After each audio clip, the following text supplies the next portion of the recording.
மீனா கிச்சன்ல வேலை பார்த்துட்டு இருக்க நேரத்துல சீதா ஃபோன் பண்றாங்க. சீதா ஃபோன் பண்ணி என்னக்காச்சு, அந்த ஜீவா போய் மாமா பார்த்தாரான்னு சொல்லி கேட்கும்போது நடந்த விஷயங்கள் ஒண்ணு விடாம எல்லாத்தையும் தங்கச்சி கிட்ட சொல்ல, இதை கேட்ட சீதா ரொம்ப அதிர்ச்சி ஆகுறாங்க. என்னக்கா சொல்றேன், 30 லட்சம் ரூபாய் பணத்தை வச்சுதான் அந்த ஷோரூமே ஆரம்பிச்சாங்களான்னு சொல்லி கேட்க, அட ஆமா சீதா, இது நாள் வரைக்கும் இந்த விஷயம் வீட்டுல யாருக்குமே தெரியாம இருந்தது. நல்ல வேலை நீ மட்டும் சரியான நேரத்துல அடையாளம் கண்டுபிடிச்சு சொல்லல. இன்னைக்கு இந்த விஷயம் இங்க யாருக்குமே தெரியாமலே போயிருக்குன்னு சொல்லிட்டு இங்க போனை வச்சிடறாங்க. சீதா கிட்ட சீதா முகம் மாதிரியா இருக்கிறத பார்த்து சத்யாவும் அவங்க அம்மா சந்திராவும் கேட்கும்போது அப்பதான் நடந்த விஷயத்த ஒண்ணு விடாம சீதா அவங்க கிட்டையும் சொல்லும் போது இதை கேட்டு சந்திராவும் அதிர்ச்சி ஆகுறாங்க. என்னடி சொல்ற, அந்த மனோஜ் தம்பியா அப்படின்னு வாயில கைய வச்சபடி நிக்க, நீ ஏமா இவ்வளவு ஷாக் ஆகுற? அன்னைக்கு மனமேடையில நம்ம அக்காவை விட்டுட்டு வேணான்னு சொல்லிட்டு ஓடினவர் தானே. நல்ல வேலை நம்ம அக்கா அவர்கிட்ட மாட்டிக்கிட்டு கஷ்டப்படல. இன்னைக்கு இவ்வளோ படிச்ச அந்த முட்டாள கட்டிக்கிட்டு கஷ்டப்படுறது என்னமோ இந்த ரோஹிணி தான் அப்படின்னு சொல்றாங்க. டேய் அதை விடுறா, நமக்கு எதுக்கிட்ட அவங்க வீட்டு பிரச்சனை அப்படின்னு சொல்றாங்க எங்க சீதாவோட அம்மா சந்திராவும். சரிம்மா நான் காலேஜ் போகணும், நான் கிளம்புறேன்னு சொல்லிட்டு எங்க சத்யா என்ன பண்றாங்க, காலேஜ் கிளம்புறாங்க. கிளம்புறவங்களுக்கு ஒரு யோசனை வருது, நம்ம ஏன் அக்காவை போய் பார்க்கக்கூடாது? எப்படியும் நம்ம அந்த வீட்டுக்கு போனால் அங்கே இருக்கவங்க நம்ம எப்படி நடத்துவாங்கன்னு தெரியும். ஏதாவது ஒரு வார்த்தை பேசினாலும் இது நாள் வரைக்கும் நம்ம குடும்பத்தை அசிங்கப்படுத்தினதுக்காக அவங்கள நானும் அசிங்கப்படுத்தணும்ல அப்படின்னு நினச்சிட்டு இங்கே என்ன பண்ணுறாங்கன்னா, நேராக சத்யா வந்துட்டு தன்னுடைய மாமாவுக்கு ஃபோன் பண்ணுறாங்க. மாமா இந்த நேரத்தில் நான் அங்கே வரது அப்படின்ற மாதிரி சொல்லி கேட்க, எனக்கு புரியுது சத்யா, நீ உன் அக்காவை பார்க்க வரணும்னு நினைக்கிறேன். நீ தாராளமாக வா. நீ வந்து பார்த்துட்டு போறதுக்கு இந்த வீட்டில் யாரும் எதுவும் சொல்ல முடியாது. ஏன்னா அது நடக்கிறத பறிதான் நடக்கும். நீ வா அப்படின்னு சொல்லி இங்க போனை வச்சிடறாங்க. சரின்னு சத்யா நேரா வீட்டுக்கு போறாங்க. வீட்டுல போய் வாசல்ல வந்து நிக்கிறாங்க. இவன் எதுக்கு இந்த நேரத்துல இங்க வரானு ஒரு ஏளனமான பார்வையை பாக்குறாங்க எங்க விஜயாவும். பார்த்துட்டு அப்படியே வானு கூட ஒரு வார்த்தை சொல்லாம உட்காந்துருக்க, வாப்பா தம்பின்னு சொல்லி உள்ள கூப்பிடுறாங்க அண்ணாமலை. உள்ள போற சத்யா, அக்காவை பார்த்துட்டு போகலான்னு வந்த மாமான்னு சொல்ல, அதுக்கு என்னப்பா, உன் அக்காவை பார்க்கறதுக்கு இந்த வீட்டுக்கு தாராளமா வரலாம் அப்படின்னு சொல்லிட்டு இங்க வந்து பேசிக்கிட்டு இருக்காங்க. அப்போ விஜயாவுக்கு இங்க அந்த சத்யா வந்ததை பிடிக்கவே இல்லை. நான் தான் இவன் இந்த வீட்டுக்கே வரக்கூடாதுன்னு சொல்லியிருக்கல. ஏ மீனா, ஏ மீனா இங்க வா அப்படின்னு கூப்பிடும்போது என்னத்துன்னு சொல்லி ஓடி வர, சத்யா நீ எப்ப சத்யா வந்தன்னு சொல்லி கேக்குறாங்க.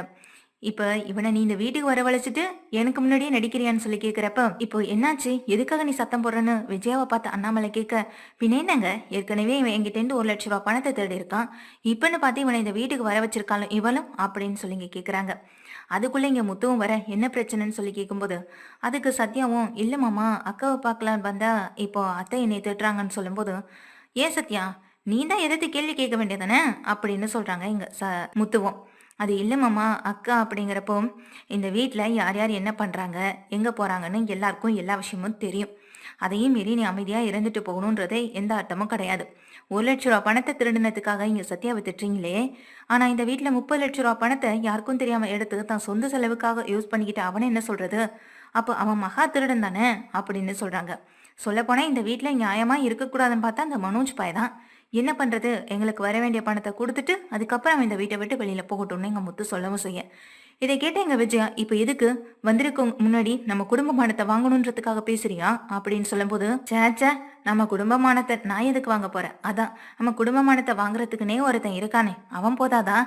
அது மட்டும் இல்லாம சீதா மட்டும் அந்த கரெக்டா அந்த போட்டோவை பார்த்து கண்டுபிடிச்சு சொல்லல, இன்னைக்கு இந்த உண்மை எனக்கு தெரியாமலே போயிருக்கும் அப்படின்னு சொல்லும்போது அண்ணாமலை கேட்குறாங்க, என்னடா விஷயம்னு சொல்லி கேட்கும்போது, ஆமாப்பா, அன்னைக்கு மட்டும் சீதா போட்டோவை பார்த்துட்டு இவ தான் அங்க மனோஜோட அந்த கல்யாண மண்டபத்துல மேடையில மீனா பக்கத்துல நிற்கும் போது மனோஜோட பேசிக்கிட்டு இருந்த ஆளுன்னு கரெக்டா கண்டுபிடிச்சு சொன்னதே நம்ம சீதா தான். இல்லைன்னா நான் எப்படிப்பா கண்டுபிடிக்க போறேன்னு சொல்றாங்க. இதை கேட்டு அண்ணாமலை, பரவாயில்ல, சீதாவால இன்னைக்கு நம்ம குடும்பத்துக்கும் நல்லது நடந்திருக்கு, இல்லைன்னா இவன் இன்னமும் நம்மளை ஏமாத்திட்டே இருந்திருப்பான், நம்மளை இன்னமும் அடி முட்டாளவே வச்சிருந்திருப்பான்ல அப்படின்னு சொல்றாங்க. கரெக்டா சொன்னீங்கப்பான்னு எங்க முத்து சொல்லும்போது விஜயா அப்படியே வாயை மூடிட்டு நிக்கா. ரோஹிணியும் மனோஜும் அப்படியே வாய் அடைச்சு போய் நின்றுட்டு இருக்காங்க. சரிக்கா, உன்னை பார்த்துட்டு போகணும்னு தாக்கா வந்தேன், நான் கிளம்புறக்கான்னு இங்க சத்யா சொல்லும்போது, டே இரு சத்யா, நானும் உன் கூட வரேன் அப்படின்னு சொல்லி கிளம்புறாங்க. இங்க ஒரு ஏளனமான பார்வைய இங்க மனோஜை பார்க்கவும் செய்யறாங்க சத்யா. சத்யா அப்படி பார்த்ததும் மனோஜ் கோவம் வந்துடுது. உடனே முத்துவை பார்த்து கேட்கறாங்க, உன் மச்சுரனை இந்த வீட்டுக்கு இப்ப நீ வர வச்சதே நீதானடா முத்து, எங்களை அசிங்கப்படுத்தணுங்கிறதுக்காக தானே இப்ப நீ அவனை வீட்டுக்கு வர வச்சேன்னு சொல்லும்போது, அட இந்த அளவுக்கு அது உனக்கு அறிவு இருக்கு, அதை நினைச்சு நான் சந்தோஷப்பட்டுக்கிறேன்னு முத்து சொல்ல, விஜய் ஆச்சரியத்தோட பாக்குறாங்க. அப்ப நீ தான் போன் போட்டு வர சொன்னியான்னு கேட்க, ஆமா, அங்க மீனாவையும் மீனா குடும்பத்தையும் எவ்வளவு சிங்கப்படுத்திருப்பீங்க, இந்த பார்லரமா தோட்டத்துக்கும் மீனாவையும் மீனா குடும்பத்தையும் எவ்வளவு பேச்சு பேசியிருக்கோம், கூடவே சேர்ந்துக்கிட்டு எவ்வளவு பேசுனீங்க, அதுக்கு ஒரு சின்ன பனிஷ்மெண்ட் கொடுக்க வேணாம், அதுக்கு தான் நானும் சத்யா வர சொன்னேன்னு சொல்றாங்க எங்க முத்து. இதை கேட்டு விஜயாவே அதிர்ச்சியில் அப்படியே நிற்கும் போது அதுக்கு எங்க முத்து சொல்றாங்க, அன்னைக்கு இங்க மீனா அப்பாவால ஒண்ணு செய்ய முடியல. இங்க மலேசியாவிலேருந்து வந்த இந்த பார்லர் அம்மாவுக்கு மட்டும் உங்க அப்பா எவ்வளவு செய்றாங்க. இங்க மனோஜுக்கு எவ்வளவு வாங்கி குடுத்துருக்காங்க. எவ்வளவு பணம் அனுப்பியிருக்காருன்னு எவ்வளவு பெருமை பேசுனீங்க. அந்த மொத்த பணமும் நம்ம அப்பாவோட பணம்னு தெரிஞ்சதுக்கு பிறகு, நீங்க ஒரே அடியில அத மறந்துட்டு நீங்க இருக்கலாம். ஆனா எங்களால அத அப்படி ஏத்துக்க முடியாது. அன்னைக்கு அந்த பணத்துக்கு வச்சு எப்படி இங்க மீனாவையும், மீனா குடும்பத்தையும் கேவலப்படுத்துனீங்கன்றது எங்களுக்கு நல்லாவே தெரியும். அதுக்கு பொறுத்து போற ஆளு நான் கிடையாது. அதுக்கான மன்னிப்ப எங்க சத்யா முன்னாடி இவங்க எல்லாரும் கேட்டுதான் ஆகணும்னு சொல்லும்போது, அண்ணாமலையும் அதுதான் சரின்ற மாதிரி நின்னுட்டு இருக்கேன். நான் இதுக்கு மன்னிப்பு கேட்கணும் அப்படின்னு இங்க ரோஹிணி சொல்றாங்க. என்ன பார்லரம்மா, அன்னைக்கு நடந்ததெல்லாம் மறந்து போச்சா? அம்மா ஏதோ உங்க மேல இருக்க ஒரு நம்பிக்கையில ஆர்வக்கோளாறுல அப்படி பேசியிருக்கலாம். ஆனா உனக்கு தெரியும்ல, உன் மனசாட்சிக்கு தெரியும்ல, இந்த பணம் நம்மதே இல்ல, நம்ம வீட்டுல இருக்க நம்ம மாமனாரோடதுன்னு உனக்கு தெரியும்ல. ஆனா அப்படி தெரிஞ்சிருந்தும் நீ அமைதியா இருந்த. அந்த இடத்துல மீனாவை திட்டும் போதும் நீ அமைதியானே இருந்துகிட்டு இருந்த. இப்ப நீ மன்னிப்பு கேளுன்னு சொல்றாங்க. என்னால எல்லாம் யார்கிட்டயும் மன்னிப்பு கேட்க முடியாது, நான் இறங்கி போக மாட்டேன்னு இங்க ரோஹிணி உறுதியா நின்னுட்டு இருக்காங்க. மனோஜும் என்னால எல்லாம் கேட்க முடியாது அப்படி நிக்கும் போது, டேய் நீ கேட்டா கேளு, கேட்காட்டி போ. ஆனா எனக்கு இப்போ இந்த பார்லரம்மா எங்க மீனா கிட்டையும் எங்க சத்யா கிட்டையும் மன்னிப்பு கேட்டுதான் ஆகணும் அப்படின்னு ஒரு உறுதியா சொல்றாங்க எங்க முத்து. முத்து சொன்னதை கேட்டு அதிர்ந்து போய் நிக்கிற எங்க ரோஹிணியை பார்த்து எங்க சத்யாவுக்கு சிரிப்பும் வரதான் செய்யுது. அன்னைக்கு எல்லார் முன்னாடி என் கையை நீட்டி அடிச்சல, இன்னைக்கு எல்லார் முன்னாடி மன்னிப்பு கேட்கட்டு நின்றுட்டு தான் இருக்காங்க எங்க சத்யாவும். ஆனா அதே நேரம் மீனாவும் விடுங்க அப்படின்னு பாத்துக்கலாம்னு சொல்லும் போதும், இங்க பாரு மீனா, நீ வேணா இந்த வீட்டுல எல்லாரையும் விட்டு கொடுத்து போகலாம், சகிச்சிட்டு இருக்கலாம். அந்த ஒரு சகிப்புத்தன்மை மற்றவங்களுக்கெல்லாம் இருக்கிறது கிடையாது. அப்படி அவங்களுக்காக இறங்கி போகணுன்ற அவசியம் உனக்கும் கிடையாது, எனக்கும் கிடையாது. முக்கியமா உன் குடும்பத்து ஆளுங்களை தப்பா பேசுறதுக்கான அருகதை இந்த பார்லர் அம்மாவுக்கு கிடையவே கிடையாது. சொந்த வீட்லயே இவ்வளவு பணத்தை திருடி ஷோரூம் ஆரம்பிச்சிருக்கு. இதை நீ எந்த வகையில நீ நம்பலா நினைக்கிற? மன்னிப்பு கேளு அப்படிங்கிறாங்க எங்க முத்து ரோஹிணியை பார்த்து. ரோஹிணி பதட்டத்தோடயே நின்றுட்டு இருக்காங்க. இங்க விஜயாவும் ரோஹிணியை பார்த்து முறைக்கிறாங்க. எல்லாம் இவளாலதான் இன்னைக்கு இந்த குடும்பத்து முன்னாடி நான் அசிங்கப்பட வச்சுட்டா அப்படின்னு எங்க விஜயா மனசுல நினைச்சிட்டு ரோஹிணியை கண்டபடி மனசுல திட்டிட்டு நின்றுட்டே இருக்க இங்க கையெடுத்து கும்பிடுறாங்க. ரோஹிணி, மன்னிச்சிரு, நான் இன்னைக்கு பேசினது தவறுதான், போதுமா அப்படின்னு சொல்லும்போது, இன்னைக்கு இது போதும், ஆனா அவங்க அம்மா கிட்டையும் தங்கச்சிக்கிட்டையும் நீ மன்னிப்பு கேட்டுதான் ஆகணும்.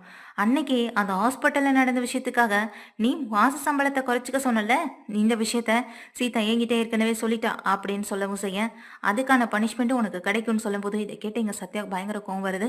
என்ன மாமா சொல்றீங்கன்னு கேட்கறப்போ, ஆமாண்டா சத்யா, அன்னைக்கு ஹாஸ்பிட்டல்ல இருக்க நடந்த விஷயத்த எங்க மீனாட்ட சொன்னதுனால இதனால எங்க பனிஷ்மெண்ட் பண்ணணும்னு சொல்லி இந்த பார்லர் அம்மா ஏதோ வேலையை பார்த்து விட்டுட்டு அதனாலதான் அவளுக்கு மாச சம்பளத்தை கம்மி பண்ணிக்கிறேன்னு சொல்லிட்டாங்களான்னு சொன்னதும் இங்க இதை கேட்ட சத்யா பயங்கர கோவத்தோட, என்னங்க நீங்க இப்படி இருப்பீங்கன்னு நினைக்கல. இங்க மொத்த பணத்தையும் சரி நீங்க எடுத்து உங்களுக்காக செலவு பண்ணிக்கணும்னு நினைச்சதெல்லாம் சரி, அப்படி அந்த மொத்த பணத்தையும் எடுத்தும் பத்தாம எதுக்காக நீங்க சிட்டிகிட்ட கடன் வாங்க வந்தீங்கன்னு சொல்லி கேட்க எங்க வாயை பழுந்து நிக்கிறாங்க ரோஹிணி. என்னது சிட்டிகிட்ட கடனான்னு ரொம்ப ஆச்சரியத்தோட முத்து கேட்க, ஆமா மாமா, இப்ப நீங்க சொன்னதுக்கு அப்புறம் தான் எனக்கே ஒரு விஷயம் ஞாபகம் வருது. 30 லட்சம் ரூபாய் பணத்தை இங்க மொத்தமா எடுத்திருக்காங்க.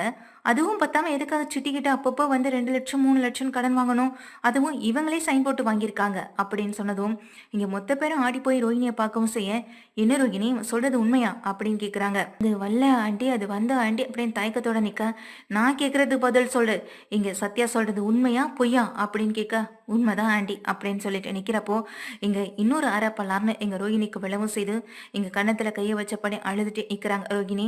இங்க வந்த வேலை முடிஞ்சதுன்ற மாதிரி சத்யா என்ன பண்றாங்க, சரி மாமா எனக்கு காலேஜ் டைம் ஆயிடுச்சு நான் கிளம்புறேன்னு சொல்லும்போது, டே சத்யா, உண்மையிலேயே இந்த ரோஹிணி அதெல்லாம் உண்மையிலேயே அங்கதான் வாங்கியிருக்காங்க, ஏன்னா நீங்க போய் சிட்டிகிட்ட கேட்டு பாருங்க, சிட்டிகிட்ட எல்லா ப்ரூஃபும் இருக்கும் அப்படின்னு சொல்லும்போது எங்க முத்து கன்ஃபார்ம் பண்ணிடுறாங்க. எங்க சத்யா போய் சொல்லணும்ன்ற அவசியம் சத்யாவுக்கு கிடையாது. அப்ப நீ போய் 3-4 லட்சம் ரூபாய்க்கு கடன் வாங்கியிருக்கானா எதுக்காக வாங்கணுன்ற கேள்வி இப்போ இங்க விஜயாவும் கேட்கும்போது ரோஹிணிக்கு பதில் சொல்ல முடியல. ஏன் இந்த விஷயத்தையே இப்பதான் மனோஜுக்கும் தெரியுது.